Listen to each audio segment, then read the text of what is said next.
Awesome. And so I think I'm recording on my computer because I have an option to record on the cloud or on the computer. I'm like, no, no clouds. I like to look at the clouds, not to put my things on the cloud. And then the floater, it's like, no, no, come back. I don't know, it makes me nervous. I know. Yeah, I put mine on the computer too. I'm like losing my voice in and out a little bit here. I haven't had a sip of my cacao, and I can see like the the fats floating on top. I'm like, oh. Should we set an intention? Yes, let's do that. Can you hear my music, by the way?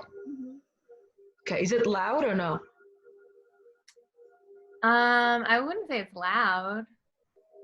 Because I thought maybe it would be nice to add some background noise to. I'm enjoying it. Yeah, and this one, so I like to listen to different kind. I call it music for the mind. So on YouTube, I save a whole bunch of like songs or musics that are like good vibes and music for the mind that help to heal the soul. Or this one is called Attract Abundance of Money, Prosperity, Luck, Wealth, Jupiter Spin Frequency. Jupiter what frequency? Spin? Spin frequency. Cool.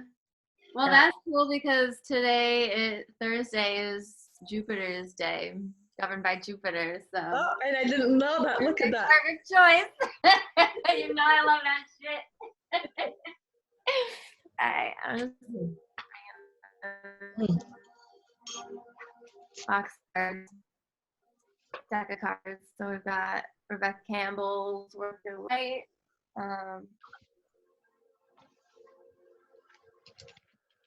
Okay. I wanted to show the pillow I have behind me. It says, never grow up.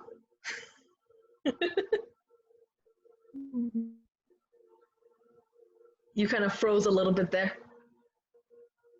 Let me see. That's right. That's an inner child play. Yeah, that's my husband's body pillow. I bought it for him. Just kind of like a hint, hint. And then mine is always be awesome. I love that. I don't like, I mean, I like playing things, but not too much of them. Yeah. All right. Let's drop in the Zoom session. Rainy but beautiful Friday. I don't know if it's rainy there, but it's Thursday. That's right. Thursday. Who needs the names of the week? This day. Time has lost all meaning. Well, time is an illusion. Yeah, it's just this infinite now. Yeah. Dropping into this infinite now, this moment. Zooming with my soul sister. Thank you so much for joining. And thank you for joining. And so I want to thank the cacao plant, cacao spirit, for being such a loving portal to the heart, such a gentle heart opening plant medicine. I want to thank the distributors for growing these ancient native strains, and for everyone who's working for them to still be delivering throughout the world through this. Thank you, cacao, and we invite you into our bodies, upgrade our frequencies, expand our frequencies to align more with the frequency of Mother Earth, the frequency of unconditional love, of fertility, of nourishment, of regeneration.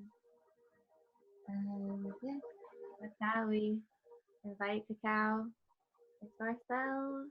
Yeah.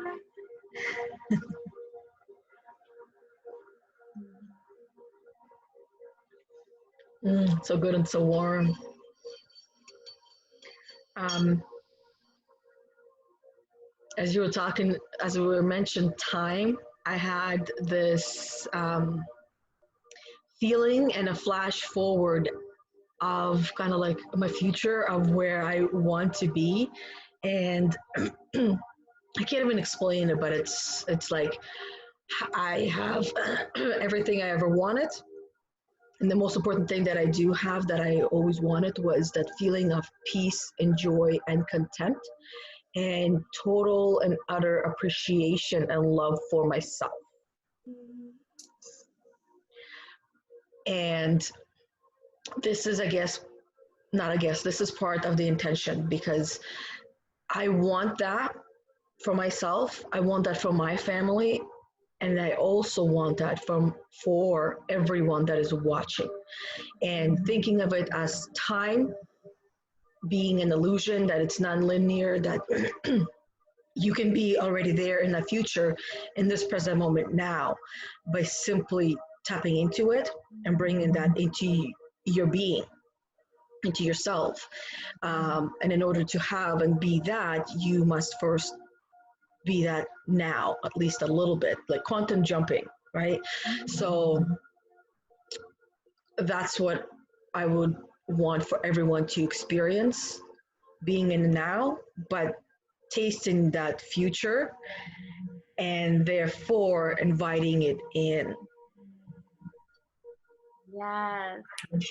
Thank you for that intention. I'll drink to that.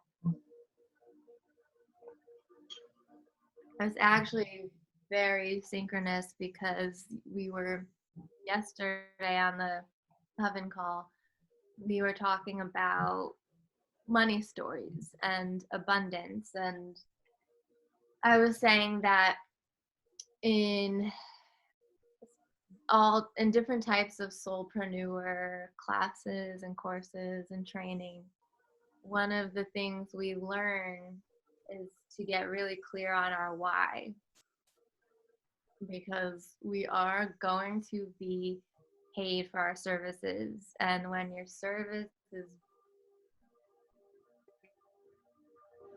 soul levels or the soul, and we've been conditioned to devalue our soul's gifts, really hard to internalize that we're going to be charging for our soul's gifts. So in these practices of being a soulpreneur, one way that or I don't know if I was specifically taught this or if it was my own adaptation of the lessons, but it's to get really clear on your why. Mm-hmm. So I got really clear on my why for why I wanted to create wealth and abundance, and it would always unfold as just this tribe. Actually, this hoodie, when I met Root Fire, like the dudes representing Root Fire at a music festival in California, they were explaining their business model, and they were saying that they give out zero interest loans to bands, and they host festivals for bands they believe in. And so I was hearing their mindset of money, and it was level 5, and level 6 to be shared by all, and level 7 is just energy. But that opportunity and belief in these bands, and they're just using their money to help these musicians, that became part of my why, that story. And it just kept unfolding until in my morning meditations, I'd be on our tribe where we have gardens and a music studio and an art studio and our hemp farm, cannabis farm, animals, children, women's circles, bonfires, a stage for lectures and festivals. And I would go to this place in my meditations and feel it so strongly. And that feeling is real. Feelings are real. They're just real in a different timeline or a different space. Yeah. But they're real, and if we can feel it, we can create it. Close it, sweetie. Yeah, you can come say hi. Yeah, we definitely can, because we gotta bring in all the feelings and emotions, right? Oh, and oh my God, dog. Oh, she just jumped and ripped my um, favorite page of the workbook of the I manual. never heard Ramses meow like that. Oh, that's what he meows. Yeah. His meow is very unique. Yeah. It hurts your ears so sometimes. It's like, oh my God, what do you want? Mom, I'm coming. You can't ignore him. look, I named it Star Moon. Star Moon? Nice. Are you able to lock the door on the I have top? to climb up. Okay, climb up. Get a stool somewhere and climb up and lock the door. We have a double doors to our bedroom. And one of the doors, in order to be locked, it has to be locked on top. Otherwise, if there is wind, it will, both of them will fly open. And that's what happened. Like, they flew open. I'm like, ugh, I don't want to get up.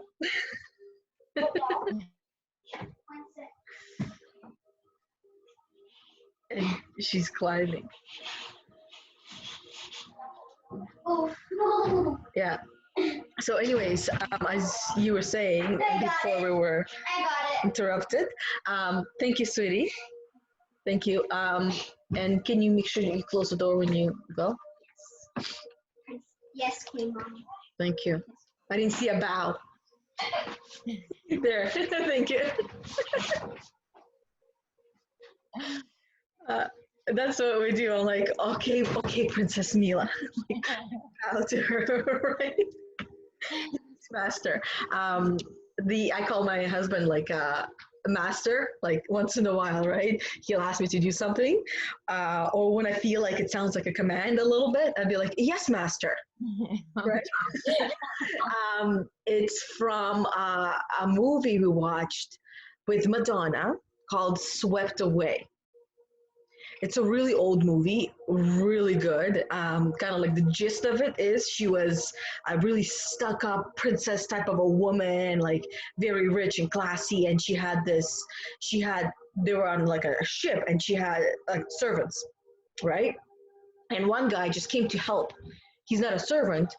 So he didn't want to do a lot of the things that his uncle, I guess, or someone was forcing him to do. Long story short, there was a shipwreck. And those two, the non-servant who was forced to be a servant and her were stuck on the island. Once he realized that there was nobody there on the island, he's like, I'm the master.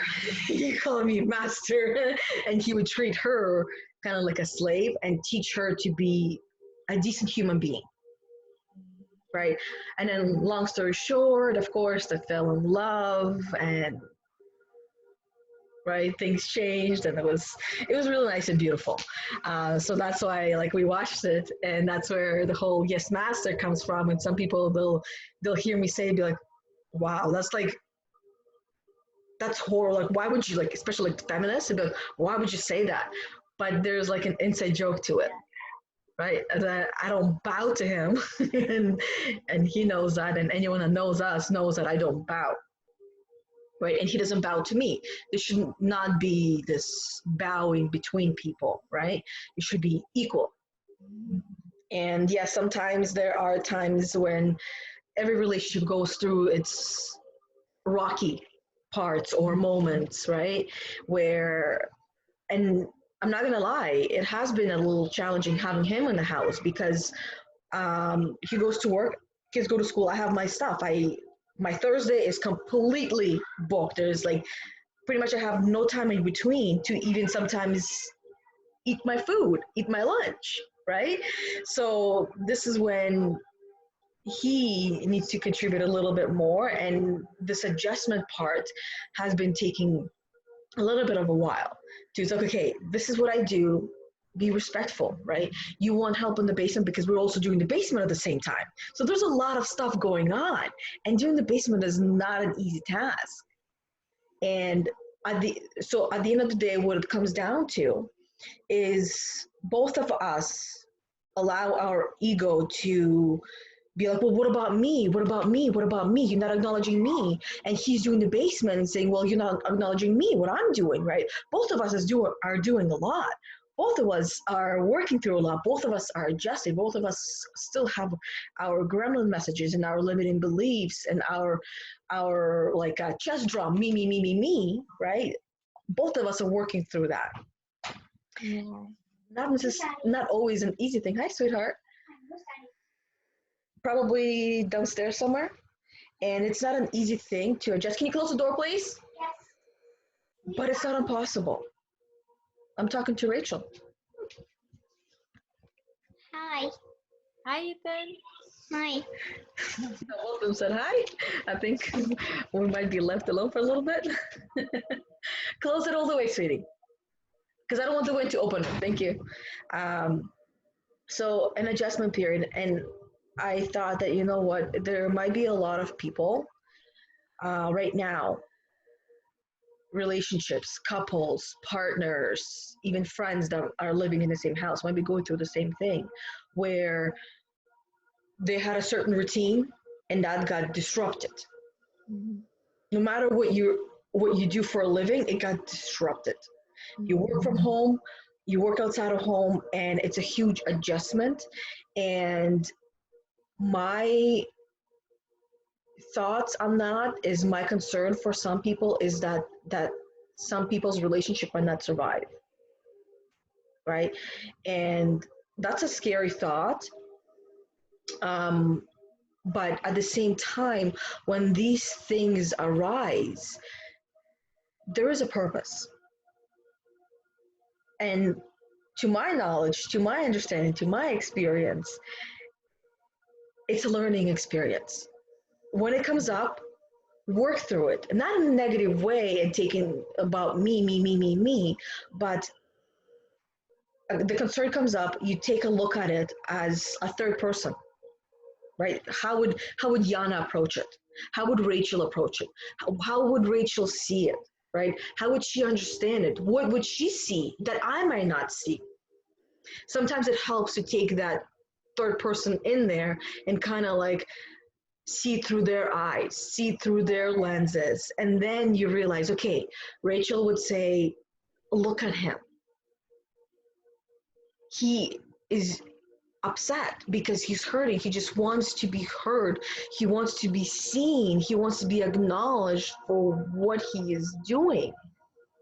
And he's doing a lot because instead of sitting down on the couch and watching movies all day, he spends all day downstairs in the basement working. And then when he wants your help, he actually wants your help, but not just your help, he wants it to be there. So there's nothing wrong with that. So me getting upset of, oh, I don't want to just sit there. I want to sit at my desk and I want to do some stuff. My man wants me to be there. He wants me to be there present just to feel my energy. Yeah. Just for me to be around him. And then just to kind of think back that not every relationship is that way. Not everyone in their relationship wants the other person to be there with them. They want to distance themselves. So taking a look at it as like a level 5, I guess, in a way, level 3 a little bit there, level 5 we're looking at it as an opportunity. What's in there? What am I learning, right? What is he trying to tell me? What is he really trying to tell me? And when we started talking, before we started recording, we're talking about like kids, right? How many kids and us growing up, we don't have like, and it's not the parents' fault because they didn't know any better. They didn't go through courses how to be a parent. And now there are courses on that. But listening, we were never like, so many people, they listen and they're just listening and waiting for their turn to speak, but they're not actually hearing what is being said. Yeah, the difference between subjective and objective listening. Right? Like subjective listening, you're waiting for your turn to speak. Yeah. You're relating everything back to you. And objective, you're just there, present with the person, being from their point of view, honoring them as their own autonomous being, valuing them as another human. Yeah, without adding yourself in the equation, because I mean, everything at the end is like a matrix, which is full of numbers. Yeah. Okay, so everything is an equation. So you have participant A, let's call it my significant other, participant B, let's call it me, and you add those two together and it becomes a really long formula because the A and the B has a lot of different parts to it. Exactly. And we don't get to learn all those parts unless it comes up, Yeah. unless it's brought up to surface now in whatever form it comes out. Because most of the time, people, I have always had a difficult time talking about my feelings and emotions and explaining what I'm going through because I didn't have that stage growing up. Most people don't have that stage. So now, when it comes time to explaining what is going on internally, I might not always do it in the way that is like, I might not always do it in the way that is, I guess, pleasant. So it might come out like an explosion sometimes, Yeah. right? It's not very often that it happens. That's like level 2, right? And I don't like it because I'm not an angry person, right? I like my level 1, quiet, kind of like a turtle, right? Turtle goes inside the shell. Um, and I like my level 3 where I will rationalize through things and it will make sense. And then I can move into higher levels to understand what is really going on, the root cause of it, and then find different ways to communicate because communicating from a level 2, it rarely does any good for anyone. Um, I don't know if you know anyone who, have you ever heard of anyone, two people communicating at level 2 and getting a problem solved? No. No. Why It's not? it's catabolic. It's draining. Nothing gets solved in catabolic energy. I've had level 2 conversations with myself where I work some shit out, where I'm like, get your shit together. Like, that's enough of this victim bullshit. You're sick of yourself. Like, come on. And I'll be like, all right, all right. That I mean, maybe sometimes, like, I had actually, so I have had anger that has shifted energy the way with other people in my life. Um, that has shifted energy in the way that at that time I needed energy to shift and I needed to figure out a way, like, if being peaceful wasn't working, if being loving wasn't working, and I needed a shift in energy. There has been times where I would have this level 2 outburst, and it would it would shift the energy. But from a someone like so many empaths who've been holding back and repressing that righteous anger for so long, it is a big bang. Like, we do reach a big bang moment. So if it's a catalyst for change, it's productive. And it totally depends on the situation. Um and how long it takes for both or all parties to start coming back into formation after the Big Bang explosion. But something else I wanted to touch on, like, as you're talking, I just was noticing themes that we all experience in relationships. And one of them is value, and we want to know we are valued. And now we have this opportunity with the people in our lives to look at each other and really appreciate being here. And there's this YouTube that I watched. It's the Rick Roll podcast, I think, and he had Dr. Zach Zach Bush um, on, and he was talking about. First, he was saying, he's had experiences where he's brought people back to life, And he's like, the question I always get asked is, why'd you bring me back? And he was like, you know, that deflates my win a little bit, but it's so interesting.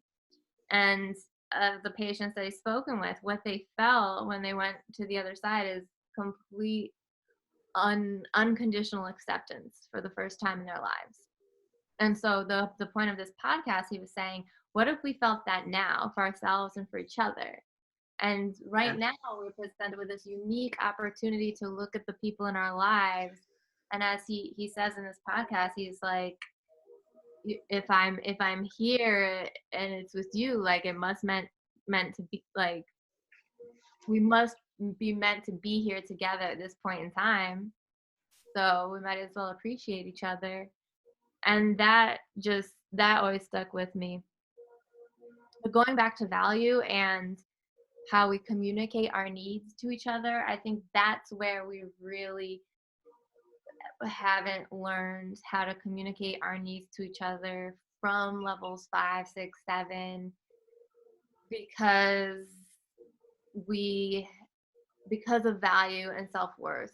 And when we feel full of self and value, it's much easier, even if it's delegating, if it's something like delegating tasks, it's much easier, especially if we're someone who usually has a lot of level 4 and does everything for everyone. Women have a lot of level 4 attitudes and behaviors, like, oh, I'll do it, what do you need, and so, which can result in burnout. And what I found is that we don't stop until we reach that place of burnout or frustration, depending on the patterns, burnout or frustration. And from that place, when we're advocating for our needs, we're advocating from a lack of self-worth.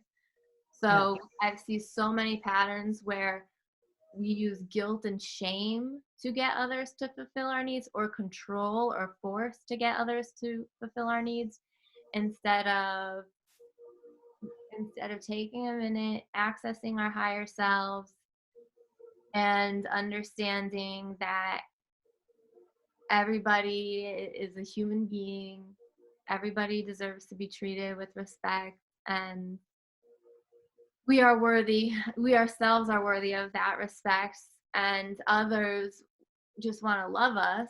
And if we trust that, then it makes it easier to advocate for our needs from a place of full self-worth, self-acceptance.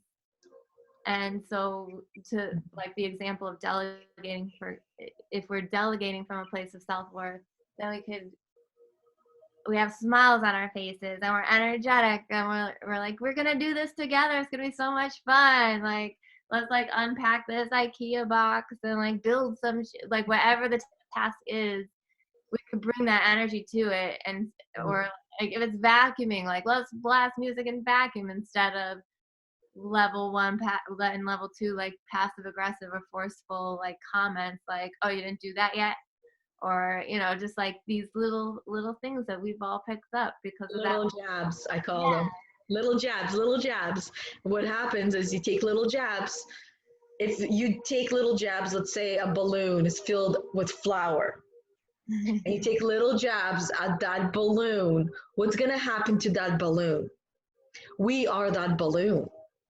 All that flour is going to come out, and it can like rip, right? Which means kind of like the person can, I mean, the effects can go either way. It can either explode and it'll be like, enough of this shit. I have had it.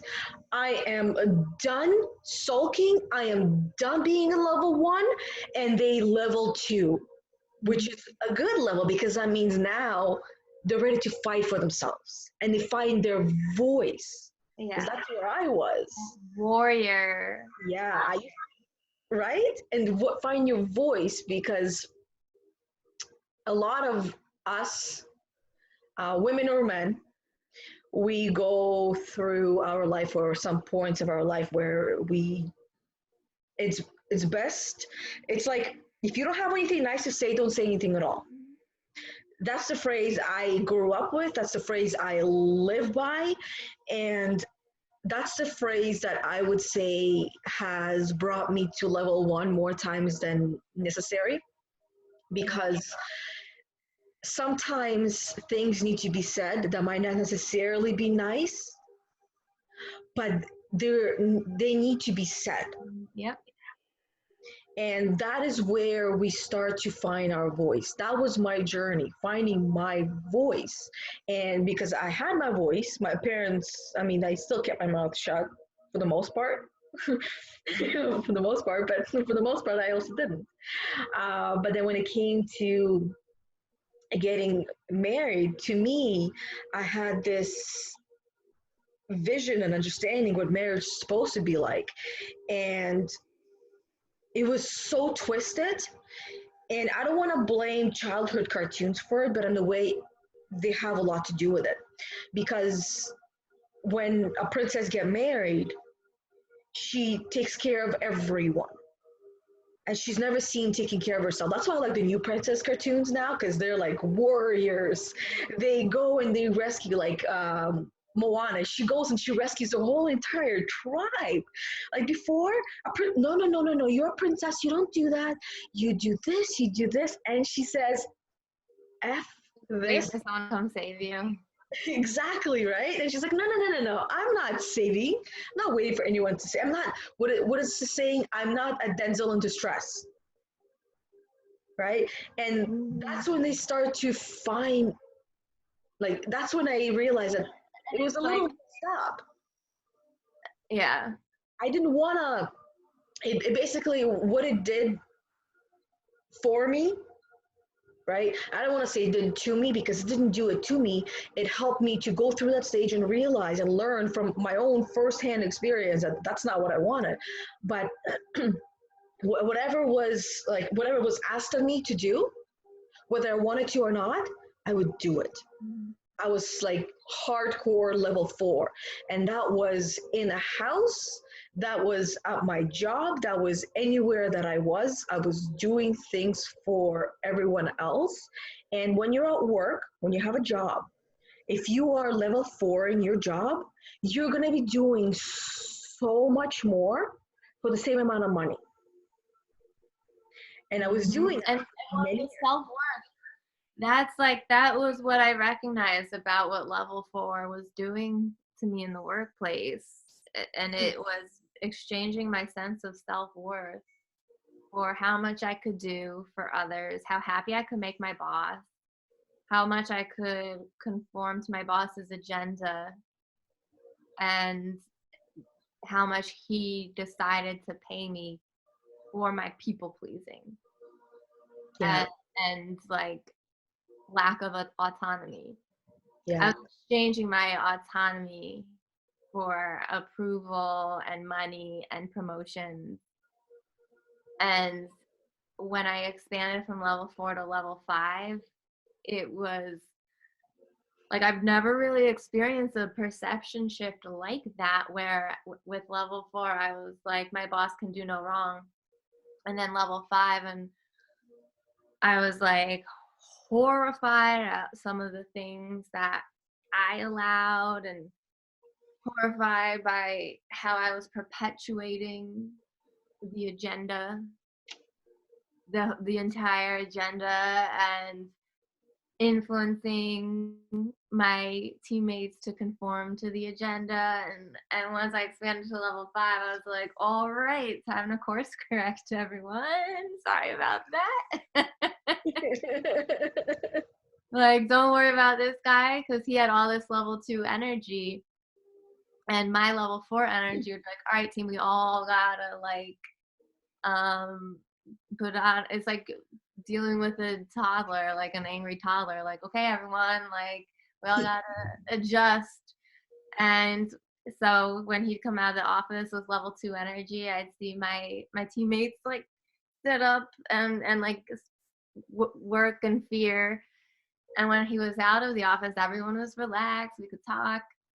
So when I removed the level 4 lens, expanded beyond it, I could kind of almost keep his stress bubble in his own, like I could begin to influence the energy around me, the team's energy, and like, don't worry about that ball of stress. He's just in there at his desk pushing around a bunch of stress. This is just commercial real estate. There's no reason to be that stressed. Yeah. You know, no one's dying in there. So I mean, he might be from the stress, but I was just gonna say, because I'm like visioning, like it's almost like tumors growing. to what growing? Tumors. Oh, tumors. Yeah. I mean, Like, because level 2 is like, it's fueling anger, which fuels your cells with catabolism. mm-hmm. I don't know, like I those are the words. I don't know if it makes sense. You know, it's just like constant cortisol, and Yeah. it's not good for you. Like, so yeah, so like that's where I find like level 4 amazing energy to possess, and the greatest leaders have natural access to it. The new paradigm leaders, the emotionally intelligent leaders, we have natural access to level 4, which is exactly why we are the ones being called to expand to levels 5 through 7, because those who plateau or stagnate at level 3 don't naturally intuit the needs of others the way we do. But it's time they learn. But they're not going to learn if we're constantly like, what can I do for you? What can I feed you? Like, we're depriving them of that journey. Nobody did it for us. Like, we just intuited the needs of others on our own. And something that sticks with me about level 5 is that while level 5 leaders are great problem solvers, they're great fixers, they would rather people help themselves and solve things for themselves, so that at level 5 we can instead focus on production, creativity. Mm-hmm. So that's where, so level 4 can get so tied up in and thinking that doing things, how much we can do for others, is an indication of our worth, our value as a human being. But our value is in being who we are. Yeah. I can honestly, like, I realize how much level 4 energy I used to have. Um, that's why I can't wait until I can do the ELI assessment before mod 3 to see, because I did one with you. And if I remember correctly, it was like level 1, level 4, and a little bit of the other levels, but I think it was like mainly level 1, level 4, and level 3. Those 3 levels. Can I check real quick? Yeah, go ahead. I have it, yeah. I just remember, like, and I'm thinking back of how I used to be. It's like anyone would ask me something and I would do it for them. And even if I wouldn't want to do it, I would feel like so much, I would be doing it, but from level 1 at that point. It's kind of like shifting to the victim. Oh, I'm doing it, and I don't want to do it. And it's for them. What about me? And that's why, like, level 1 and level 4 for me, it was this loop, right? Exactly. That's it. Because like it's like level 4, level 4, level 4. Stress, level 1. That's the pattern. Yeah. So I have that on my screen. I could either share the screen or tell you. Oh, you can share it so that way everyone gets to see it as well. I have nothing to hide, guys. Things have changed. It's not going to be the same. So I'll be sharing the next one probably with the group as well. All the unicorns get to see it. Yeah. Okay.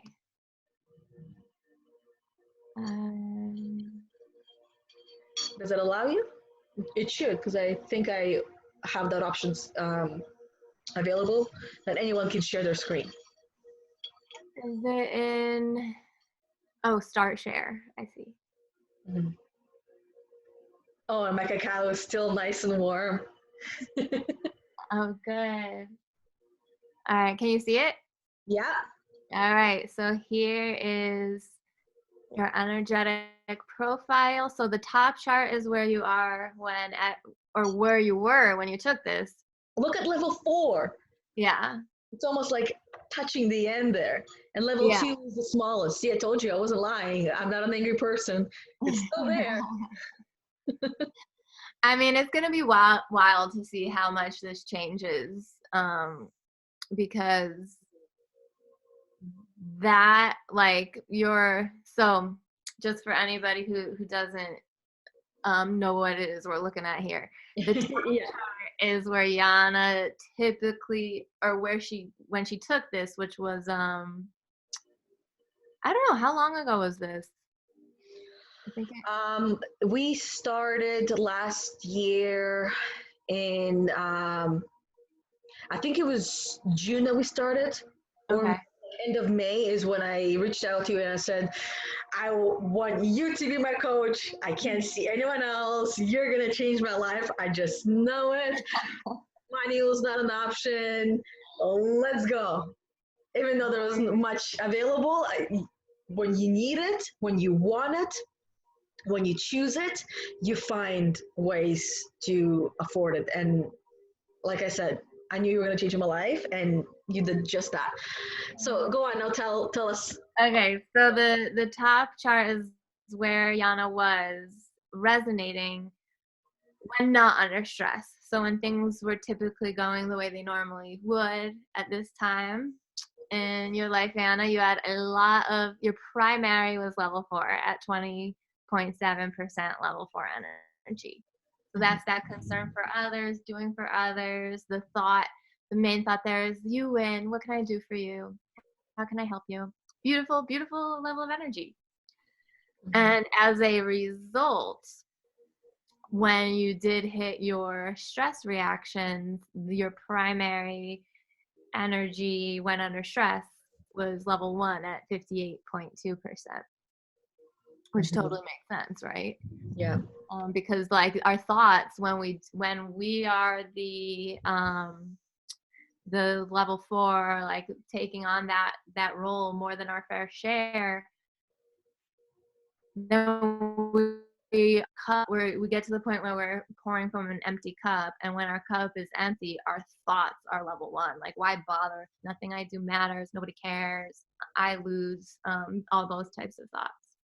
Yeah. So I am really looking forward to. I'm just gonna stop share. I'm really looking forward to seeing how much. Yeah. See, that's exactly what I honestly just saw. I saw it's like an arrow going this way.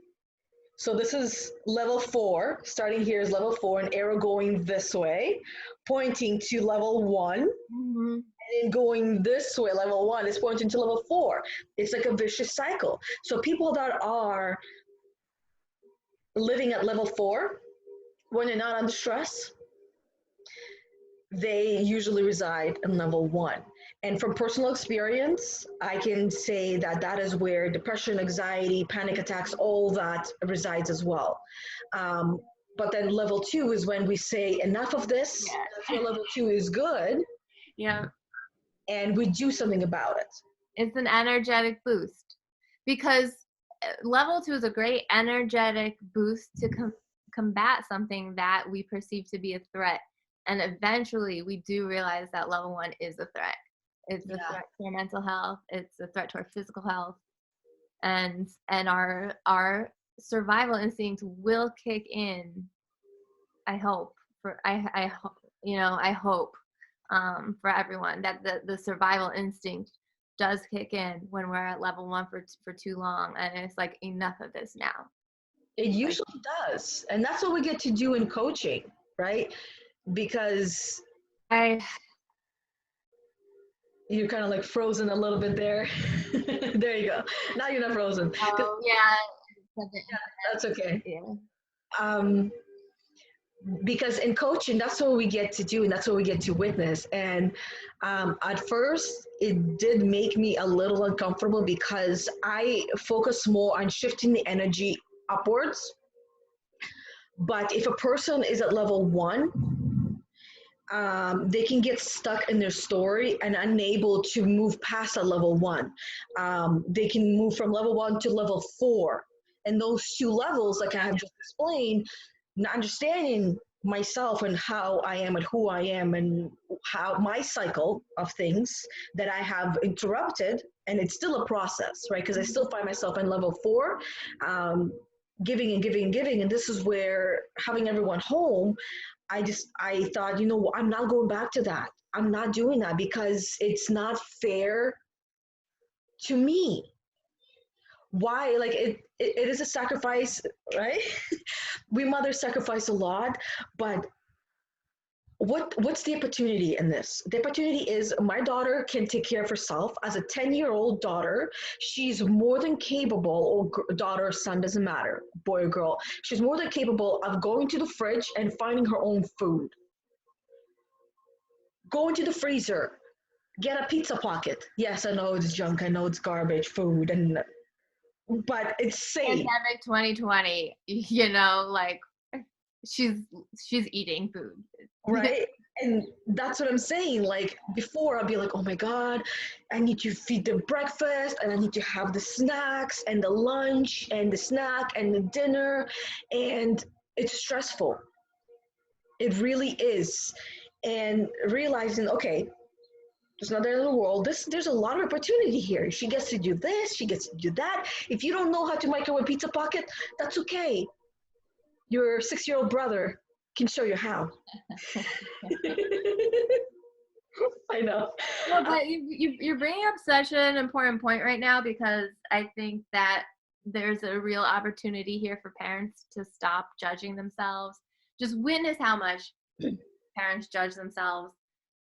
And even the current, or the system, the way it was operating before Corona, wasn't sustainable for parents and was causing too much parental self-judgment. Because if you think about it, we were never meant to just be like two people raising a family in a house.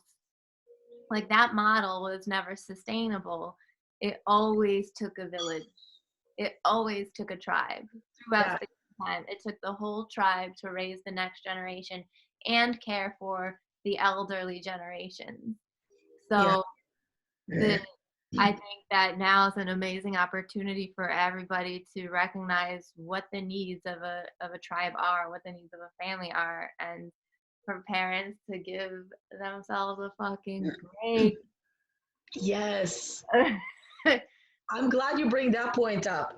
Like figuring out what the tribe needs. I came to that conclusion yesterday, but in different words. So I actually wrote it down on my to-do list.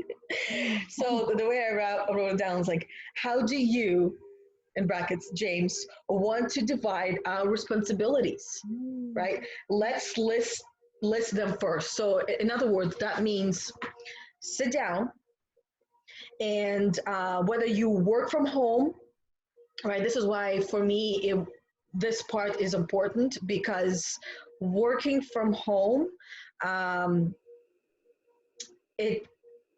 you do a lot when you work from home, right? There's certain things that you need some time to kind of warm up to doing things. You have your own routine to get to a certain point to do things, right? Like I know you, for example, you like to do your dance party with your headphones now when you're getting your cacao ready or when you're getting ready for a session. So I know that, right? Oh my God, I feel so loved that you know that. That's how I get into the zone. I know that. And I started, like I used to before in the morning spend time in meditation, but now because everything has changed, my meditation has moved outdoors where I go rollerblading. So it's not necessarily meditation, but it's moving fast.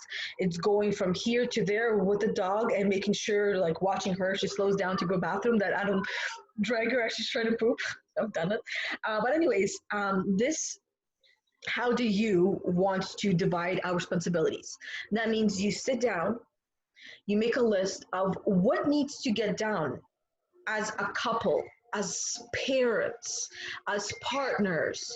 Involve your children in it because they have their own stuff, because now there's school for kids, right? I have my online school. I have two different schools that I'm in online right now. So I need to do that.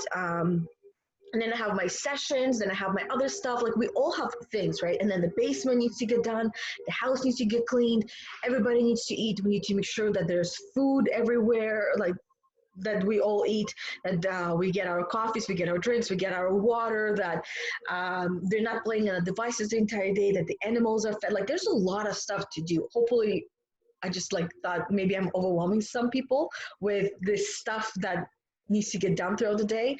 But the point here is to sit down, write it down. Because when you start writing it down, you're taking it from head, you're taking it from your heart to your head, and then putting it on paper. You're getting it out. It's like brain dump. You dump everything out, what needs to get done. Now it's in front of you. It's not here gibbering, jabbering, spinning around like a tornado in there, right? What causes the overwhelm? Exactly. And then you see it in front of you, and both of you, like all, however people you have in your family, everyone sit down and write things down. Now you have all the stuff that is of your partner, that is yours, that is your children, that you get to figure out what happens when, how it's going to happen, who's responsible for what, so that way it does not fall everything on the mother. Because right now a lot of mothers are experiencing extreme overwhelm because you're the mother, it's your job. People did it in the 50s or in the 40s, whatever. Women stayed home, they took care of everything and themselves. And I mean, looking back at all the little videos, it's like maids. I'm no maid. I mean, um, I want people to cook for me and bring me food and clean for me, so I don't have to do it. But unfortunately, I still have to be a part of that. So that's where I thought I'd jump in and share that part of this journey that everyone is going through right now, and the overwhelm, and sharing that overwhelm, that it's not falling on one individual person. It's Yeah. hard. It's the like gotta allocate the way we use our energy. And as you were talking, it was just bringing to mind the 6 influences on our energetic presentation: the spiritual, the mental, the emotional, the environmental, the physical, and the social. So those 6 dimensions influence how much engaged energy we have for any one thing we're doing, or like anything we're doing at any given moment. Mhm. And so as you were talking, I was just thinking it'd be great if we could allocate as organizations, whether it's family, work, like teammates, partners, allocate responsibilities based on the highest good for everyone's energetic presentation in alignment with those 6 influences. Like, what do we need to feel socially safe and supported? What do we need to feel emotionally safe and supported, mentally, physically, environmentally, spiritually? And make sure we communicate, understand what those needs are, and then communicate them effectively with the tribe. And then that's where we can figure out how to allocate energy. And also, something I found really insightful and helpful when I was working in a corporation was finding out everybody's personality types. Uh, you know, Yeah. like the 16personalities.com. Like, nobody understood me and why I was getting so worked up over certain things until they saw my personality type, that I was an INFP, and for F, for feeling, I had 98%. So my rest of the team, who was mostly extroverts and not as feeling, I guess, is like, oh, that makes sense. And then I could see other areas where someone on the team, like, our administrative assistant, for example, her personality type showed that she prefers autonomy and she's a self-starter. But in her position, we were all telling her what to do. Whereas another teammate, her position would require autonomy and being a self-starter, but her personality type showed she likes direction and micromanagement and likes being told what to do. So I was like, swap them. But politics in the workplace, we couldn't do that.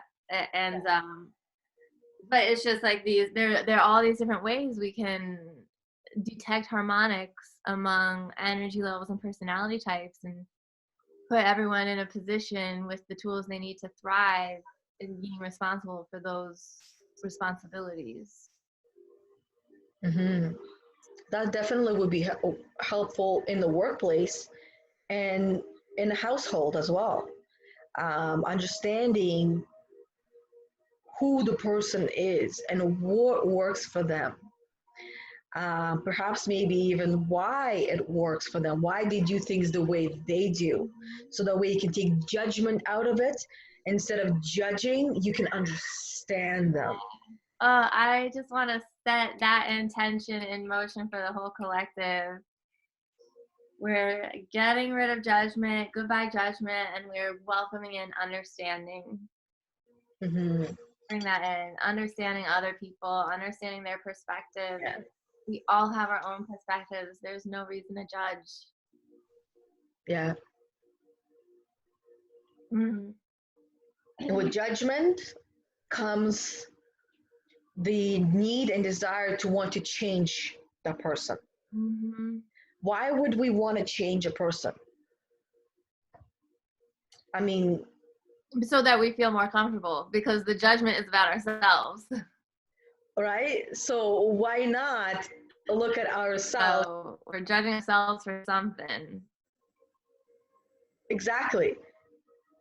And what if we just took that judgment and turn it around on ourselves and see, okay, well, I can't change that person because we have no control of trying to change that person.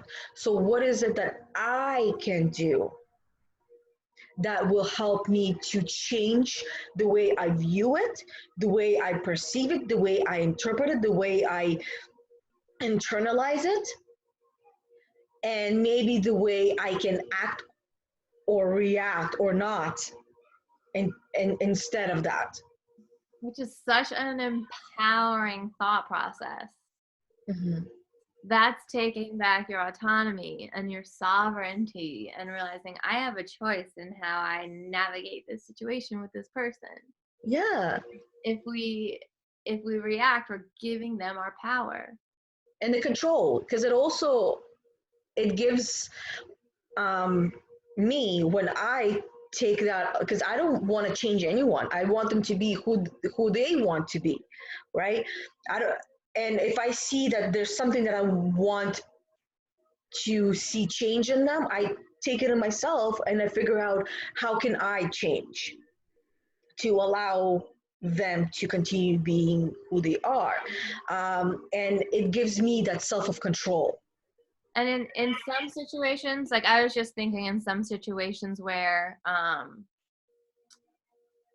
a little like too much radical too much changing ourselves to fit another person's behaviors and patterns could result in some dangerous situations. Yeah.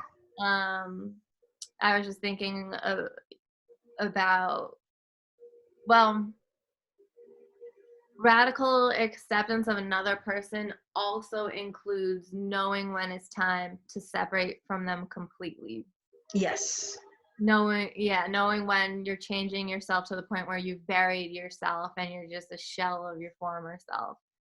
That's to radically accept a person who's causing you to do that also means removing yourself from their lives.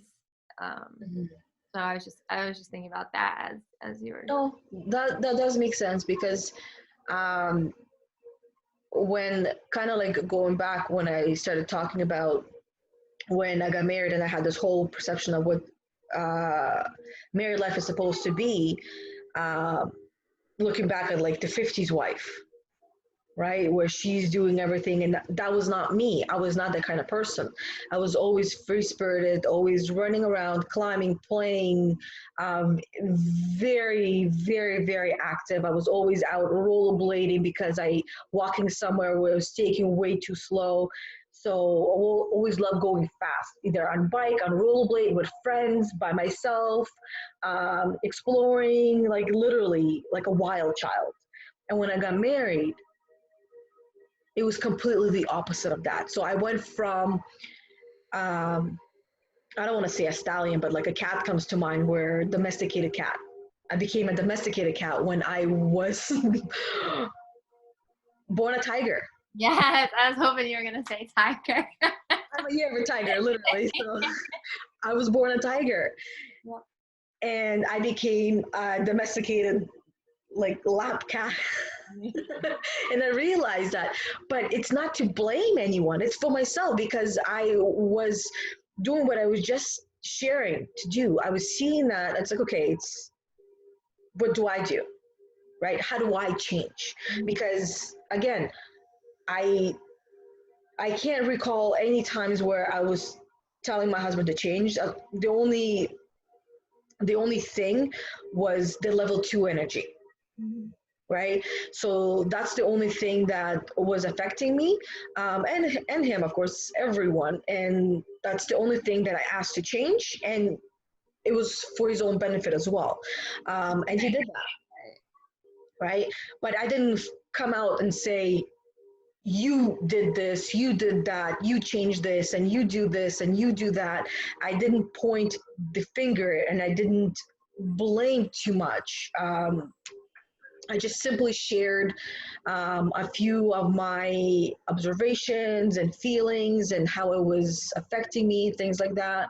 So I just shared a little bit of that without, because again, being a level 4, I'm sure you can relate and understand, is when you're trying to self-care for yourself, and in order to do that, you first have to let the other person know what they're doing and how it's affecting you, and it can make them feel bad. And that's where this conflict with level 4 comes, because I didn't want to make anyone feel bad, Yeah, and ashamed or anything. yeah, and that's where I think, like, so there's definitely a balance between unconditionally loving someone, radically accepting them, while also being able to set boundaries and hold people accountable if they cross those boundaries. Mhm. And yeah, I think part of something that makes it really difficult is to not take on the emotional responsibility of someone else being made aware that a boundary has been crossed. And I think that's where we expand from level 4 to level 5. And the intention is everything. If we know exactly why we are creating a boundary and expressing a boundary, and we make it from a place of this is about me and not pointing fingers and saying you're doing this, but simply this is who I am. This is what I need to feel like a valued person in your life and feel respected. And if that boundary's crossed, I'm going to let you know. And when someone crosses that boundary, it's their responsibility to understand what they did, and it's up to them to adapt and evolve or repeat. And if they repeat, that's when we then have a decision to make. Okay, my boundary's been crossed again. Is this the point where I radically accept that this person's not changing anytime soon, or do I maintain faith in their progress? So there are so many options, and at level 5, we do experience a detachment from someone else's emotional processing of our boundary setting. Mm-hmm. It's like knowing when enough is enough, right? And it does come to a point where you know enough is enough, and it's either it's like fight or flight. It's either you continue staying there where you are, or you fight or you flight, right? But deciding to fight for yourself, I think, is one of the most valuable things anyone can ever learn how to do, because there's different ways of fighting for yourself. You can do it nicely, or you can do it really harshly, and then there's a whole bunch of gray areas in between. So finding the happy medium and how you fight for yourself, and speaking up for yourself, even though sometimes it might be difficult because you don't want to hurt the other person's feelings, but in order for that person to actually hear you, you actually have to find your voice and speak it so they can hear it and understand it. And And way they will always remember that. exactly. And there are ways to speak your truth in a way that is nice and calm and loving. And so the options when it comes to fighting for ourselves, it only feels like fighting if it is that point where we're pushed too far and we have a reaction. Mm-hmm. When we take the time with ourselves to cultivate clarity, just total clarity on where we're bargaining with ourselves and what we're allowing and how we move forward, and we express with intention. Like we can set intentions before communicating, to communicate from level 5 or to communicate through love, and it shifts. Like if we go into a confrontation like fully charged, like, oh, I'm taking this person down, like I'm gonna show them so much truth in their face, it's gonna cripple them. It doesn't achieve much No. because that person's gonna get defensive and it's just Yeah. gonna level Level 2. level 2 Two little dogs barking. That's all I see. None of them are taking a bite. They're like, bark, bark, bark. Whether there's a fence or not, they're just like quacking at each other, barking at each other, and nothing gets done. Nothing happens. Nothing. That's all level 2 is you did this, well you did this, well you did this, well you did this. Yeah. And then that it goes nowhere. Then the both parties feel threatened, misunderstood. So if we take the time, and sometimes sometimes it happens. I pulled a level 2 the other day. It was like a mix of it's a mix of level 1 and level 2, and I was like, I got put. What am I gonna tell you? Like, I'd love to see that. Did you I record? so it was like I go to like cry, exhaustion, yelling, and so basically what happened was where I didn't feel valued, and I was like working all day on the garden at my parents' house, and my body was kind of hurting from that, and then just like a couple comments when I was expressing my perception, which is different because of expansion of consciousness. And You tell me about it. It's you like know I sometimes, eh? and I feel like I've been so patient, and here's where I get when I get pushed too far, when I feel like I've been so patient, when I feel like I've been keeping my opinions to myself, and I feel like I've been unconditionally loving and accepting and allowing and detaching from everyone's journeys, and then I offer an opinion and it gets shot down, or the recipient perceived it through their own lens. Like, I know I'm not judging anyone when I deliver my opinion. Mm-hmm. But if the recipient thinks that I'm judging, or there's a misfire. And so a misfire was projected at me, and I lost all patience, and I was like, that's it. I got in the car, just like drove around town, got back, and my mom got into the car before I got out to talk, and that's when I was like half crying, half yelling, and I was like, I want to go back home to Maine. And I told my mom, I was like, you know what, like my roommate in Maine, oh, you know Dee, Yeah. Danielle. Yeah. I was like, you know what Dee said to me? She came home from work one day and told me that I'm her medicine, and that was the most valued I've ever felt in my life. And I was just like weeping. And then at the time, I don't think my mom was able to just hold space, hold objective space. I think she was attaching to my grief, and so the conversation didn't go that well at that moment. But then later on, she came into my room and gave me a hug and told me that she values me.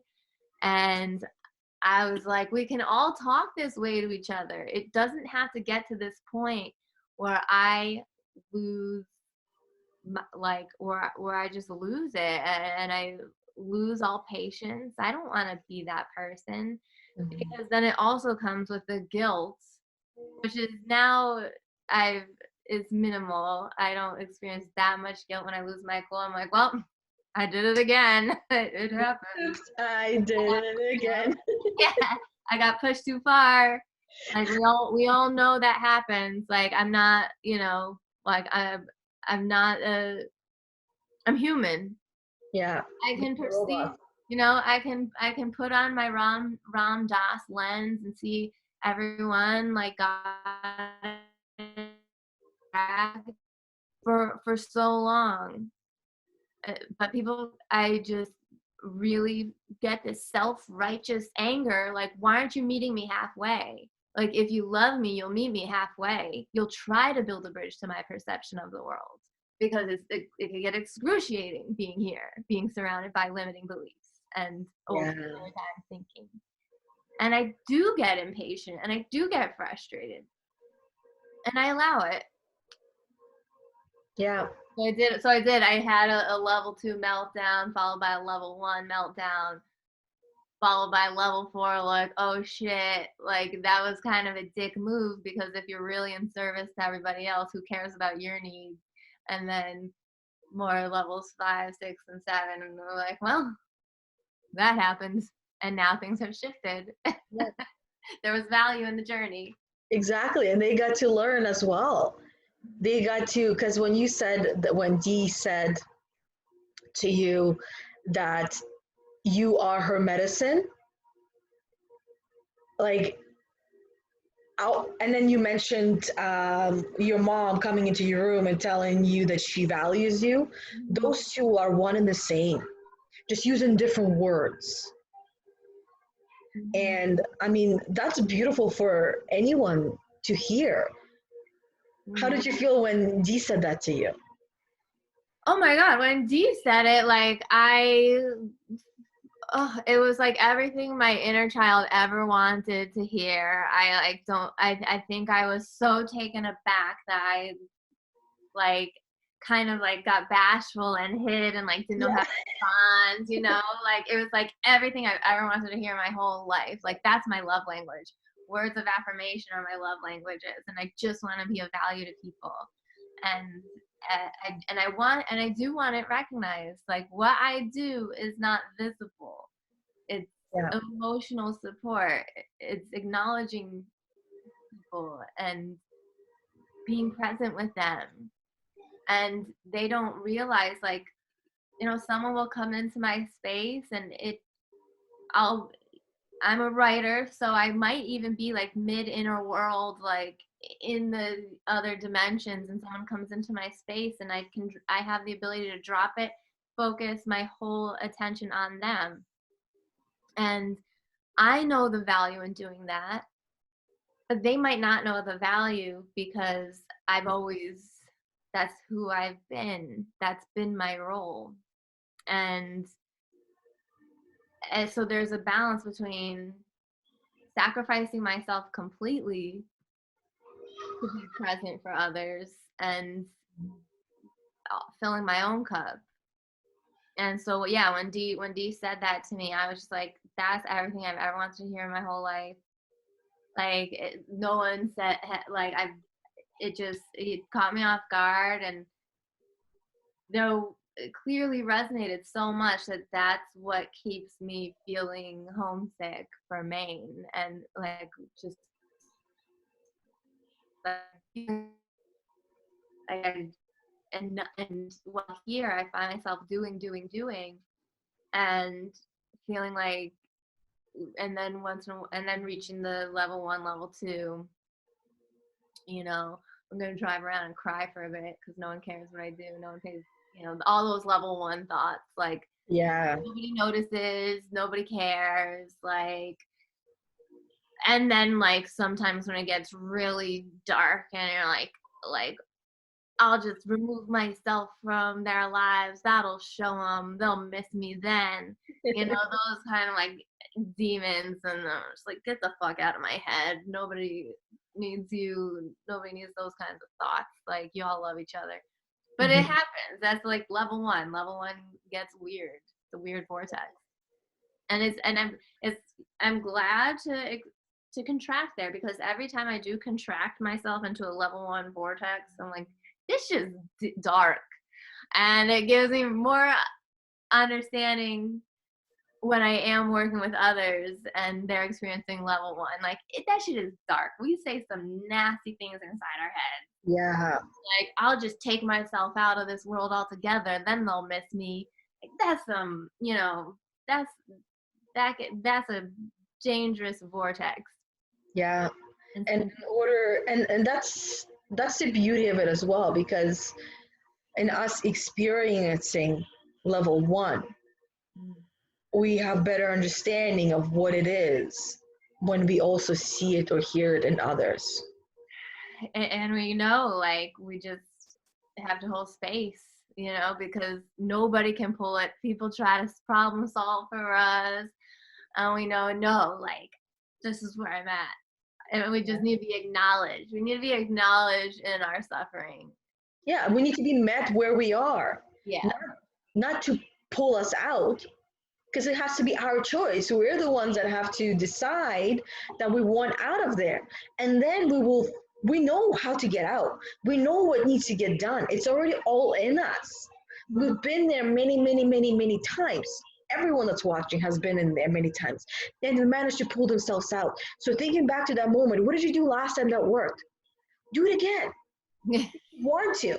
But if you don't want to, that means that there's still something in there that you need in this level. So allow yourself to be in there without beating yourself up, without punishing yourself, Exactly. without making it heavier for yourself, right? Watch yourself there and be like, well, I'm at level 1 now. How long is it gonna go on? Those messages change, because I've noticed that the gremlin messages, right, that bring us into level 1 and keep us there. My message before used to be nobody cares to hear what I have to say, right? And then when I started working through that, it changed. So the gremlin message, it changed, because once you work through 1, guess what? Your gremlin has another message for you, and it has lots of messages. So that's why the gremlin is the hardest one to work through, because there's constant messages. You work through one, another one comes. You work through one, another one comes. My recent one that I realized that this is the one that I've been living with for years, and it was just playing in the background, muffled by other messages, was I am not doing enough. So anything I would do would feel like I'm not doing enough. And it's like, I'll give you an example for Monday. Monday, I spent from 10 o'clock until 1 o'clock setting the kids up for school. Online school, setting them up for everything, all the apps, all the suggestions, reading all the emails, going through everything little piece by little piece, doing all of that from 10 to 1 o'clock by myself with the kids, and at the same time getting them acquainted with the platforms. This is what you're doing, this is how you're doing, this is what's going to happen, this is this, and everything, right? So I did that, and then afterwards I did some writing, and then afterwards I sat down and I finished my assignment. That's a lot of stuff I did. At the end of the day, I sat there and thinking, pardon my language, but what the fuck did I do today? I feel like I wasted my entire day. I feel like I didn't do anything. I also went for a rollerblade ride, by the way, too. So, like, and this is where a lot of mothers don't even realize the things that they do throughout the day that consume a lot of their time and energy. And at the end of the day, I was like, what did I do? And I felt bad. The next day, I woke up feeling even worse for myself that I wasted the entire day yesterday. All I'm doing school stuff, right? But taking a few steps back and realizing that was not wasteful. I learned a lot. They learned a lot. I did a lot. I used my time wisely. I got all the stuff done and I did it by myself. I didn't need anyone holding my hand. It's kind of like changing that message. And I mean, how true is it, Yana, that you don't do enough? It's not very true because if I look back and I see what I did today, yesterday, even if it's a little bit, because some days are harder than others, it's still a lot. Yes. It's still a lot. And if someone is in their really, really, really dark place where I was sitting on the couch watching Netflix shows all day long, every single day, for me, if I went for a 5-minute walk outside, I made a huge deal about it because that slowly started shifting my energy. Mm-hmm. And it's a little bit at a time, Yeah. whatever you can stomach, right? Because when you're in that dark place, there's going to be days where you're not going to be able to even go outside because you don't want to see the sunlight because I didn't believe I deserved to see the sunlight. How true is that? Not very true. But in that moment, it was very true. And that's what I needed. And that's what I did because I needed that. And then when I was ready emotionally, because you got to be in a little bit of an upper state, I had my things that I did to bring me to that state. I would go out and get out there because I realized there's a huge disconnect between us and nature.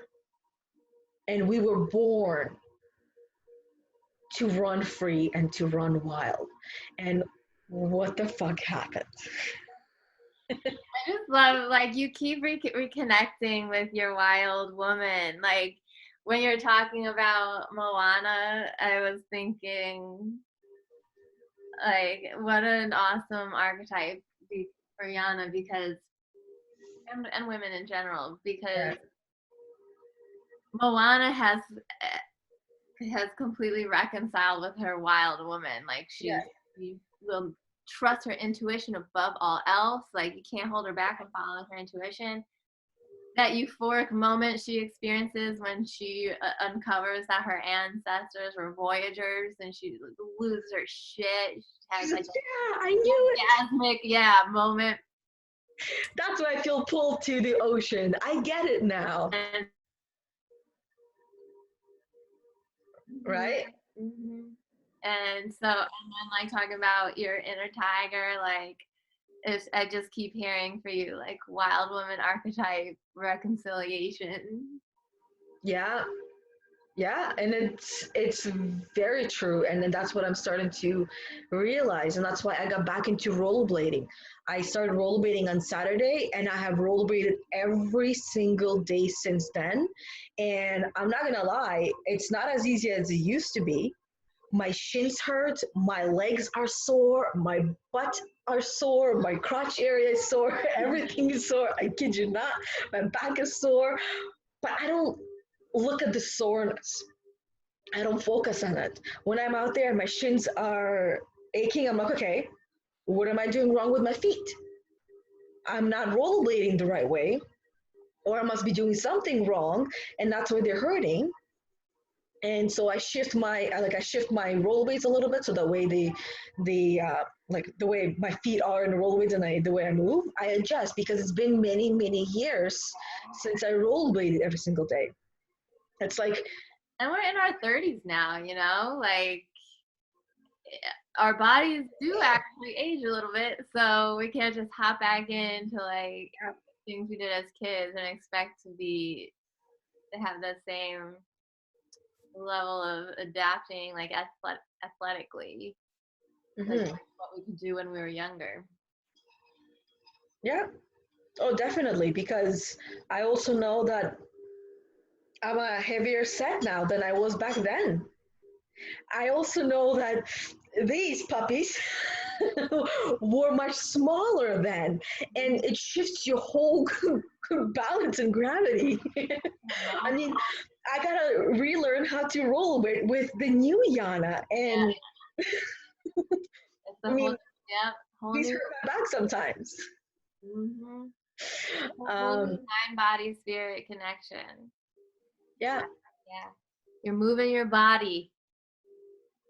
yeah, and I refuse to give in to the pain because I'm focusing on the gain.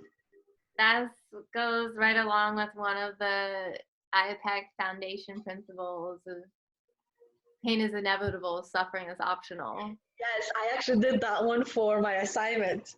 Oh, nice. Yeah. Oh, I know what assignment you're talking about now. Oh, yep. You choose 10 foundation principles. Yeah, I did that one. Nice. And I was like, okay, this is good. And then in the end, it's like, write your coaching philosophy and kind of like your approach and stuff like that. I'm like, I already said all that because when I'm answering each of the financial foundational principles, I share my personal stuff in there too. Like when it's like having a conversation. Yeah. That's how I do my stuff. So I'm like, okay, well, I already did a lot of that, but I can always add. So let's go. Yeah. That's awesome. And that's where suffering occurs. I was talking with someone about this last night, that suffering occurs in the mind. Like it's the mental attachment to the pain, the mental attachment to the suffering. So if it is a lot of work to just allow the pain without attaching mentally to it and becoming a victim to it. Yeah, it's kind of like experience it, and even the suffering is an experience itself as well, but it is an option, it is a choice, whether it's a conscious choice or not conscious, because like I said, I've been there, done that. For me, when I went through the dark stages of my life, it was an unconscious choice until I woke up to the truth of it being my choice. And then when I realized that I had a choice of to continue the cycle or to introduce something new into it and shift it and change it to the way I want to, yes, it was not going to be easy. Yes, I knew it was going to be hard, but I also didn't want to overwhelm myself with it. That's why I did a little bit that I could every single day. And you know that phrase where one day you wake up and everything is different? Mm-hmm. I had that day when I woke up and everything just felt different. And I couldn't tell you what happened, but I can tell you what I did that led me up to that point. And it was little things I did every single day consistently that brought me to that point where I would wake up in the morning, I would look for my anxiety, it was no longer there, and I realized, why am I looking for it? Because if I look for it, I will find it, so stop looking for it. So I woke up without looking for it. I woke up happy, joyful, with a smile, and I woke up without feeling that dread. And I woke up with the alarm going off. It's like, oh, yes, okay, let's go. Yeah. Oh my God, it's just so cool how this stuff works. Like the inner work is just so cool. Yeah. It's hard when you're in the trenches. It's the hard, like it's the hardest. It's the human experience. Yeah. Oh shoot, you froze. Yeah, you froze a little bit too. Did I freeze? Saying that it's hard and it's a human experience, and it is. And it feels like you're gonna be in those trenches. For me, it felt like I was gonna be in that darkness for a really long time. But when I look back, it didn't take that long for me to shift the energy and to honestly wake up in a new world, to change my world, because your inner world is a reflection, or your outer world is a reflection of your inner world. And my outer world changed because I changed my inner world. And if I like think back, how long did it take me to shift that energy? um, I know for some people, like, I think it was about like 3 months to where I woke up and all that dread, all that anxiety was no longer there. For some people, it might sound like it's a lot, 3 months, but it flies by so quickly. 3 months for like complete perception changes and like that's not a long time at all to experience Hmm. that kind of shift. Those Yeah. quantum shifts in consciousness. Like 3 months is nothing. Like if you think about how long it's taken humanity to even get to this point now where we're like, maybe emotions are valid, Maybe. you know, like Only how many lifetimes? right? So then to give respect to the emotions, honor them, allow them, not judge them, and then use all that information to expand consciousness in 3 months, like that's incredible. Yeah. Yeah.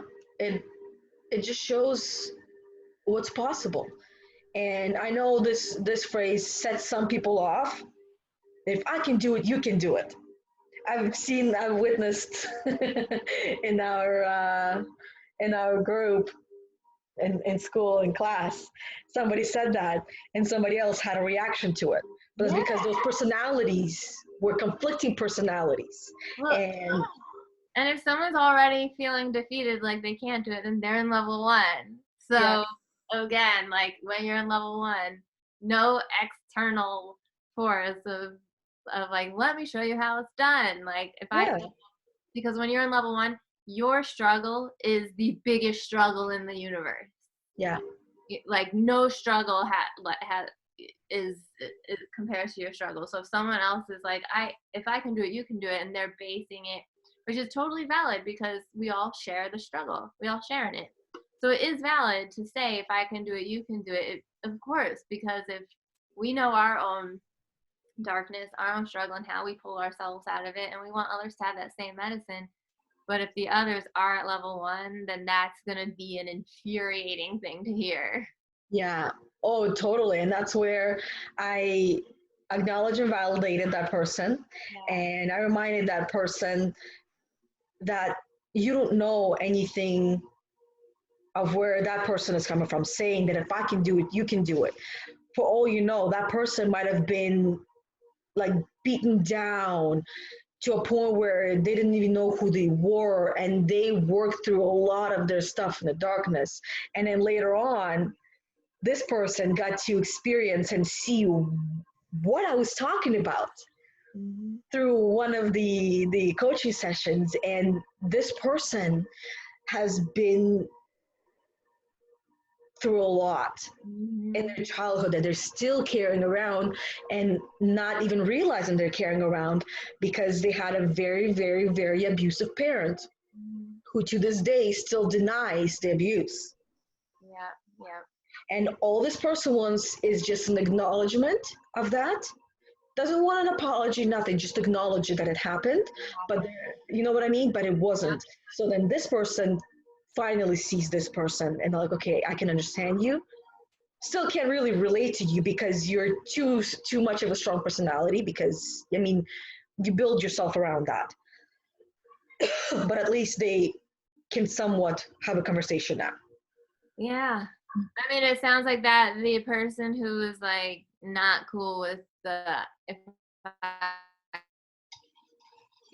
expanded their perception to then make room to the other person's perception and past and history, which is how we grow.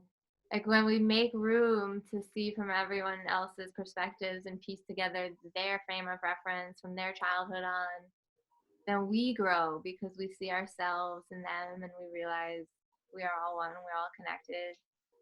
And we have empathy, like empathy for another person becomes more important than the righteous, like self-righteous indignation of having our struggle be the most important struggle in all the struggles in all the land. The self comes out. Yeah. The little self comes out. And all I see is the me. Yeah. Right. Yeah. And usually that just, in my experience, it's because growing up, not feeling validated, not feeling heard, not feeling understood, and always kind of like feeling like you're always being told what to do and how to do it, and you're not being allowed to be your own person. This is where it's acquired and learned and gained over the years of me. What about me? You're not hearing me. You're not paying attention to me. You're not seeing me. You're not noticing me. You're not validating me. That like my emotions are valid. Like it's like I just keep thinking of my inner child as you're saying all this. Like I just hear her. I'm like, that's everything she's saying. She's saying like, and the theme is my emotions are valid too. Yeah. Over and over, my emotions are valid too, because as people with a lot of level 4 energy and highly sensitive people and empaths are experts at keeping the peace by devaluing our own emotions and allowing others to invalidate our emotions. And over time, our inner child just keeps hearing that your emotions aren't valid. These other people, especially more intimidating personality types, are more important. They get their way. When they yell, it's okay. When they yell, it's valid. If you, then it's going to be a shock to the whole narrative, and you're going to experience so much shame because you're the one always adapting. Like there has been a double standard when it comes to intimidators and people pleasers, and our inner children are sick of that double standard. And I just hear them all be like, my perspective is valid too. My emotions are valid too. If I have to yell, I'll yell. I don't want to yell. I'd rather just speak and be heard and seen and witnessed. Yeah. We're tired of the double standard of the intimidators and bullies and loud, like pushy people being prioritized just because their bark is louder. Yeah. I was just going to say that those people are just saying me louder than you are saying me. Exactly. And we're saying, okay, then. Pay attention to them. They clearly need it more. Because we haven't found our voice. They have found their voice, and that's why they're speaking up and they're barking it, like you said. Because that's what sometimes it comes across as a bark. Me! Bark, bark, bark. Yeah. Right? And we just need to learn how to bark louder and shift from a little Chihuahua bark and maybe go into English Springer Spaniel bark. Or right? a lion roar. Or a tiger roar, or a cheetah roar, or a jack wolf howl. Wolverine howl. Yes, sometimes a dragon fire breathing dragon like comes out and we torch the place down. So find your voice. And I know it's easier said than done. I know that firsthand. And I know that you know that firsthand. If I can do it, you can do it.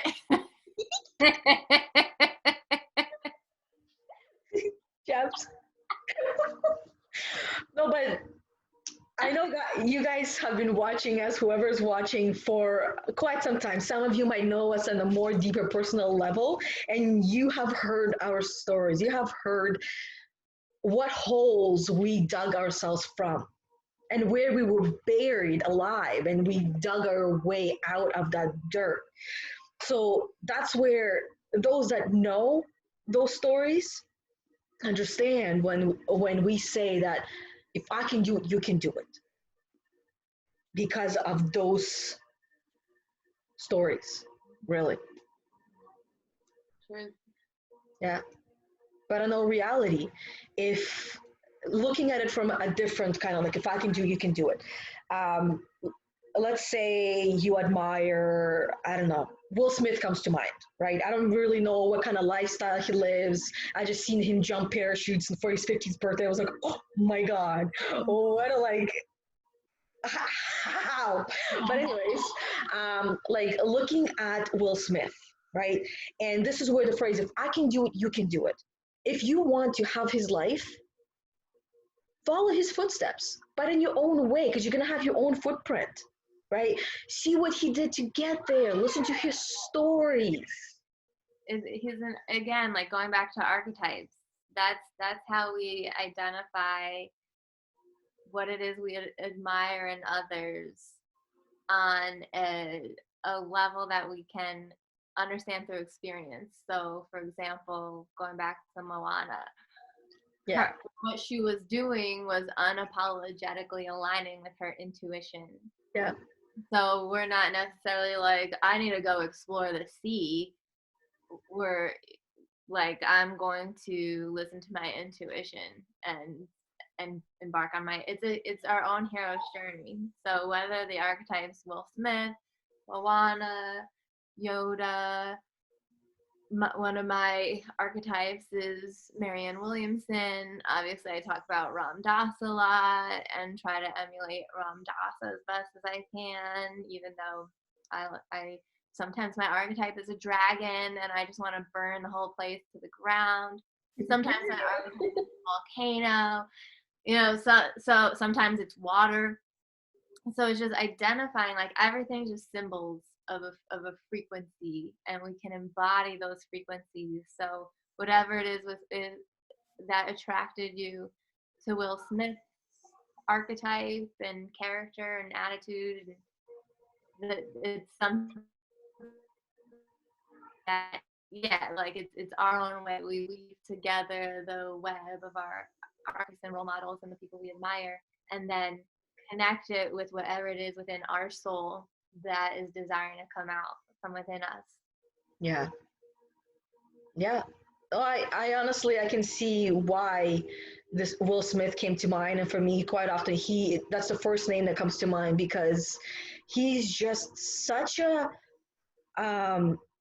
loving human being. Because that's what I see whenever I see him in little videos that he'll do, or posts, or in movies, or his relationship with his wife. It always comes from his heart, and he lives through his heart, and that's what I see, right? Now, I don't know if that's exactly the truth, but that is my truth. I see the same in him. Yeah. I'm actually seeing it more and more in celebrities that I'm realizing more and more are achieving these levels of self-mastery and giving back. And like the Joaquin Phoenix speech, I forget what it was, but it just sounded like he was like tapped into source energy. And I think he like brought up speciesism.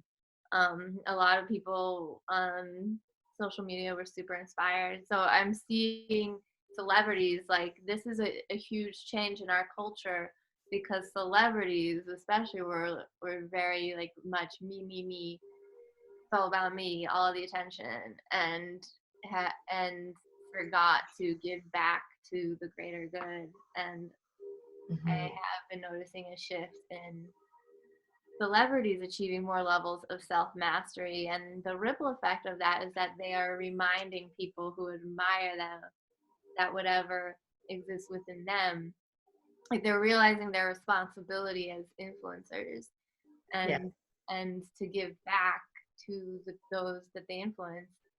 True leadership is instilling within your fans or followers that whatever it is that's within them is not about them, that they're just reflections of what's within. And I'm seeing more and more celebrities inspire authenticity and autonomy in their tribes. Yeah. No, I agree with you. And I guess the thoughts of that there's a lot more celebrities out there now, and different levels of celebrities, Mhm. right? Influencers, people that are being known around the world. It for them, it also kind of takes away from them as well, because then they have less people that focus on them as the stars, because there's a lot more. I don't want to say competition, but in a way, some of these people become competitive. I mean, yeah, I just see it as like there's plenty of attention to go around. There's Yeah. 7.5 billion people. We can all, there's plenty of pie, and having, we're switching the paradigm from a hierarchical structure to a web and a network, and for it to be sustainable, that attention and energy has to be shared, because it's a lot of energy being focused on Yeah. celebrities, on athletes, and that's not sustainable, because Hmm. that's idolatry, and giving our power away, when we could Yeah. be, even people who are addicted to going to live music shows and spending so much money every year on these musicians. They could also invest that money in their own create, because what they're going to exist within. So the money that they're spending on these musicians, they could also invest in themselves, and the and bring out the greatness, and invest in the greatness in themselves. And ideally, the celebrities would love that and support that, and want everybody to invest in themselves more than they invest. And I see that happening too with corporations and small businesses. Instead of all of our energy and resources going to corporations, we're taking a beat and looking around and keep this money in the family and support a home. Because with online marketplaces and online stores, we can pretty much get everything from our friends. Yep. Yeah. And if corporations resonated at higher levels, then like the workplace's average is level 2. And so if corporate leaders were actually more conscious, and operated from level 6, they would see, oh, all of this money, resources, energy, attention is best serves a greater good when it is shared among the smaller businesses, and there's enough for everybody. Hmm. Yeah. I like how you said, um, that when you go into these concerts, that you're seeing these things, you actually have that within you, which how I heard it was what you're passionate about. You have that ability within yourself to create that same thing, that same passion that you see in others, their gifts. You can do that your own way. Exactly, your own way. It's because Yeah. it's creativity, it's surrender. You're surrendering to something, you're Mhm. admiring someone else's creativity, and you wouldn't have the capacity to even perceive it if it didn't exist within you. Yeah, you wouldn't even notice it. You wouldn't even like ring a bell. It would be like a really quiet bell. But when you see it in others and you notice it and you love it and you admire it, you're just, it's like a mirror. It's the same. It's like when we talked about the mirror when it came to like the negative conversations, right? The same concept of the mirror can be applied to all the other good things that you see. When I Mm-hmm. was talking about Will Smith, I was looking at myself Yes. through that mirror, right? And I see myself in him. Do I see myself jumping from an airplane with a parachute?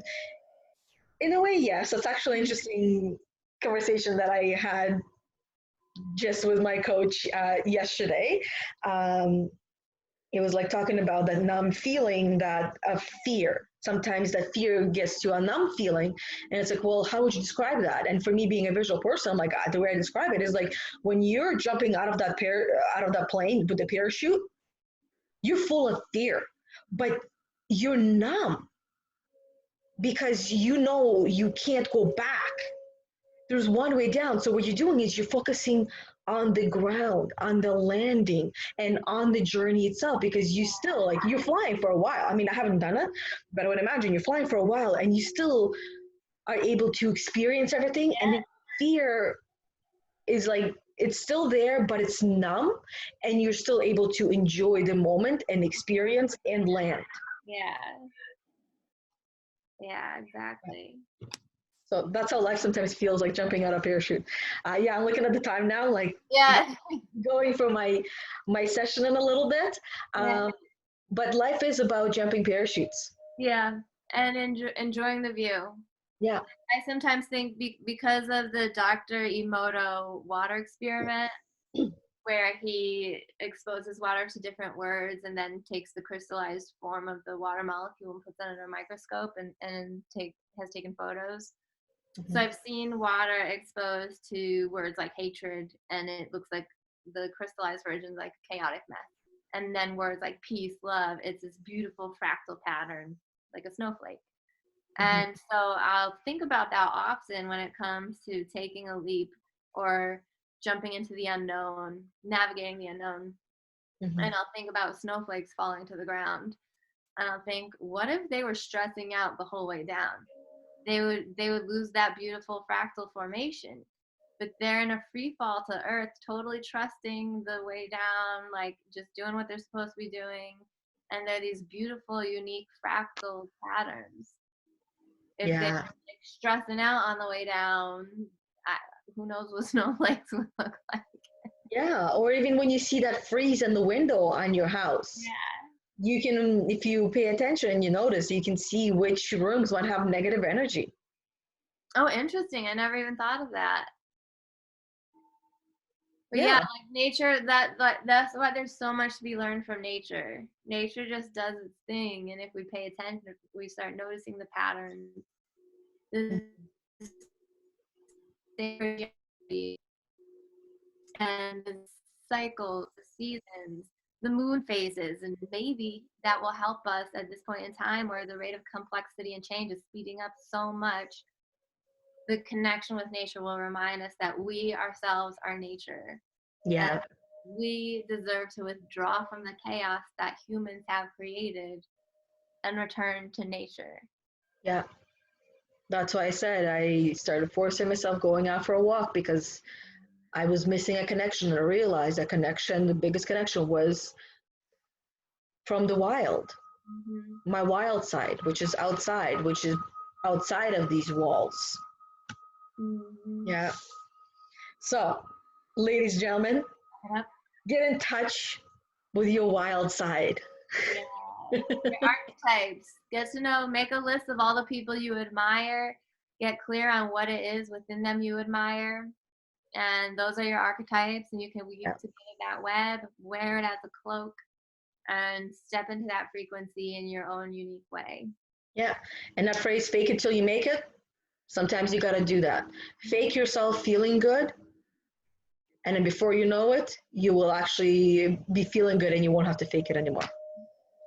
Affirmations help. I could post action. When I said gremlin being like, this is a bunch of bullshit, you don't feel this at all. And I was like, well, I'll just keep saying them day after day until I do feel them. And it works. It's awkward, it's uncomfortable, but it works. Yeah. And then that phrase, like I said, for me, and that was replaying, was I don't do enough, or I never do enough. Yeah. Right. And then it follows with do more, more. I asked myself, well, how true is that? It's not true. Right. So what would I rather hear instead? I do enough. Yes. Yes. Right. You're doing great. You're doing all the things. You're doing it. You got this. That's right. Transform it into a champion, a cheerleader, that gremlin. Like that gremlin thinks it's protecting you, and it doesn't know that you don't need its protection anymore. So you gotta be like, yo, gremlin, you're cheering me now. Tell me how much I'm valued. And something else when it comes to not doing enough, we have been programmed by an old paradigm where productivity meant something completely different. where it meant doing, pushing, going. Mm-hmm. We are now entering a new paradigm where productivity, well, essentially we get to decide what productivity means to us. For me personally, it means going within. It means doing the inner work, Yeah. cleaning up my energy, allowing, surrendering, being fully present. To me, that's the new productivity. Yeah. Being. So we have an opportunity to witness all those times where our grandma's saying, "You're not doing enough. You're not good enough," and to change. Well, what's the definition of enough? And maybe that could be another way to start negotiating with your grandma and be like, "Remember the new definition of productivity? I mean, surrendering to my wild woman archetype and." Yeah. Like fully accessing that connection to source energy and tapping into the spirit realm and swimming around up there and bringing it back into the physical realm and just allowing, being, Yeah. accepting, flowing. That could be product. Mm-hmm. Yeah. That's right. And Did I freeze? you froze a little bit. And I know there was another thought that came to mind, like, I do enough. And the other side of it is I do a lot. And why did I not use I do a lot? Because to me, it sounds like it's from the ego. Yeah. And I don't want to feed one over the other. Mm-hmm. I don't want to feed either one of them. Way to discern the difference. What it sounds like. Right? Because it's like when you're having a conversation with someone, when somebody says, I do a lot, or I do a lot, doesn't matter what phrase, what tone of voice they use, it still sounds like it's coming from the ego. Mm-hmm. But when you say, I do enough, it sounds tamed. Mm-hmm. It's more to the, it's simply, I am enough. Yeah. Or I am. Yeah. I am enough. And when we break it down, that's what it all comes down to. They're just feeling I am enough just as I am. Yeah, that's right. Before we go, I wanted to share, this is how I keep my cacao hot. Wow. I got it from Walmart, like I think 2 years ago, and I just put it on top, and then there's a switch that you turn it off when I'm done. So my cacao stays nice and like really warm the entire time. Just can't put plastic on it because it'll melt, but ceramic, it works. It was like, I think $6 or $7. So it's a really small price to pay for my drink to stay hot. So how did you want to wrap up the session today? I think we did it. Like, I like wrapping up with little assignments we come up with. So I think just that, like, recognizing the archetypes and making a list of who we admire, whether it's people in our lives or celebrities or fictional characters and dogs, nature, water, the elements, volcanoes, mountains, rivers. Yeah. Whatever it is we admire, whatever it is we see beauty in, and then asking ourselves, where's the soul's resonance here? What in my soul is finding identification with this, and what wants to come out from within me? Yeah, because if you notice it, that means that you notice it in yourself. Mm-hmm. Yeah. Right. That's why you notice it in the first place. And maybe, but not maybe, share a few of those archetypes in the comments down below, right? So we get to see who yours archetypes are. And I mean, when I say a few, I don't mean like a few. You can share as many as you want, because some of us have a lot. Some of us I have like 10 in my head right now. You're listing Rising Appalachia. Yeah, Moana. Yeah, Moana is definitely mine. Mm-hmm. Yeah, she's a wild child that listens, but doesn't listen. She respectfully declines the agenda of others. Yeah. It's like, I hear you, I understand you, but that's not me. That's you. Yeah. Right? Much respect. Yeah. Yeah. Mama go. Yeah. Yeah. Exactly. Well, anyways, this was fun as always. I love it. Yeah. Yeah, I can't wait for our next one, and hopefully you guys too.